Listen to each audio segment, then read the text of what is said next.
a forgotten atrocity in Europe. So many people were killed, between 20 and 50,000 women were raped, thousands of kids were killed. The war in Bosnia saw neighbour turn against neighbour, friend against friend. My father went to defend the neighbour and request that he is released. However, he was presented with the plan and paperwork where my father's name, Ibrahim Gološ, was identified as one of the first people, including us as a family, to be liquidated. Across the country, concentration camps, torture, ethnic cleansing and rape, as Bosnian Serbs hunted Bosnian Muslims. Somehow I survived, even sniper touched my head. Somehow I survived. Culminating in the genocide of thousands of men and boys in the village of Srebrenica across 1 week in July 1995.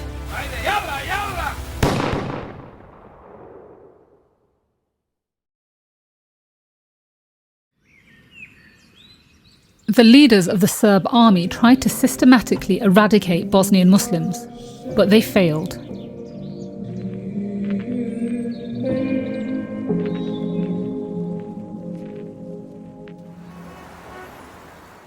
During and after the war, Britain welcomed thousands of survivors to the UK.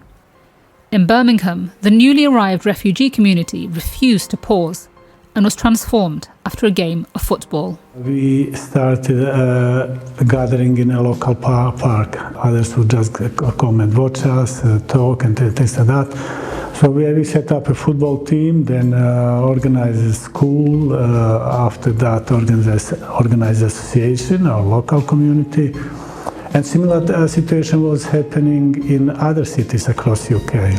Anes Cerić joined with others to set up the Bosnia and Herzegovina network, and they eventually bought what has become known as Bosnia House. As the years have gone by, its role and importance has grown. We share our experience and help other communities. Then we started helping Syrian community, Ukrainian community, Afghan community, and really Bosnia House. What we see now is like a place for everyone. We call it now House Without Border.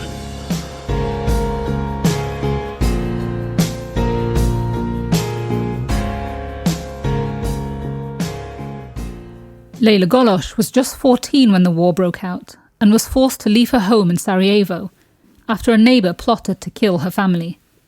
She remembers the message her father had for her mother as he said goodbye. He just asked her not to be buried alive and that children deserve the right to future. 17 members of Lejla's family died, but she is now a mother of 4, a successful chartered accountant, and in her spare time, volunteers as a counsellor to people living with trauma related to war.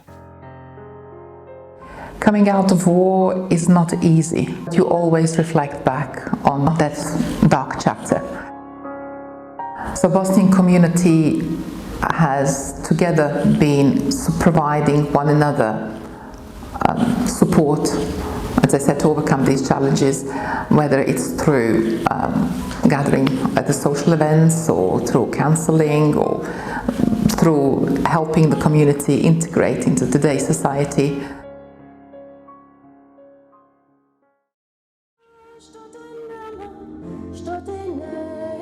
The responsibility to educate others about the dangers of hatred has now passed to another generation. Lejla Delić was born in Bosnia but came to the UK after her father escaped Serb forces in Srebrenica. He doesn't know how he got out alive. He saw people die on the left of him, on the right of him, going across hills and forests, no navigation, no sat-nav, running for your life.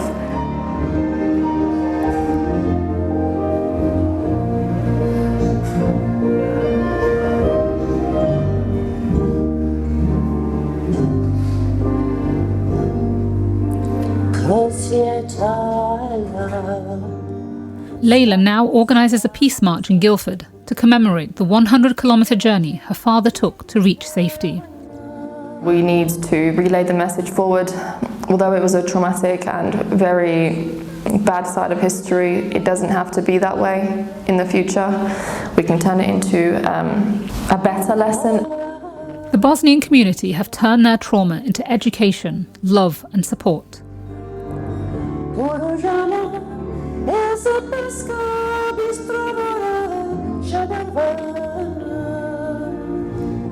Ferid Kevrić, who set up the Derby Refugee Forum, says it's not just about surviving.